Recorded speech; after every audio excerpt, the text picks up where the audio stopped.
ડીસા મામલતદાર કચેરીના કમ્પાઉન્ડમાં ઠંડા પીણાની પરબ શરૂ કરાઈ। ઉનાળાની શરૂઆત થઈ ચૂકી છે, જેને લઈને કાળઝાળ ગરમી પડી રહી છે।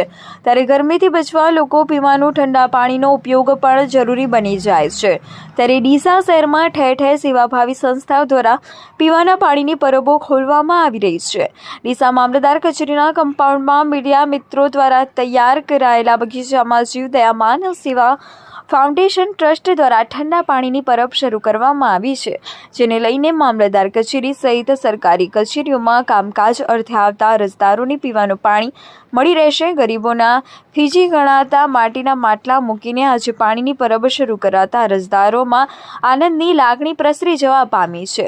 જીવદયા માનવ સેવા સંગઠનના સંસ્થાપક કમલેશભાઈ દેસાઈ સહિત તેમની ટીમ દ્વારા 2 વર્ષથી ઉનાળાના 4 મહિના કાળઝાળ ગરમીમાં લોકોને પીવાનું પાણી મળી રહે તે માટે સેવાકીય કામગીરી કરી રહ્યા છે। સાથે મામલતદાર કચેરી કમ્પાઉન્ડના બગીચામાં પશુ પક્ષીઓ માટે પણ વૃક્ષો પર પાણીના કુંડા અને ચકલી ઘર મૂકવામાં આવ્યા છે, જેથી મનુષ્ય સાથે પશુ પક્ષીઓને પણ ઉનાળામાં પીવાનું પાણી મળી રહે।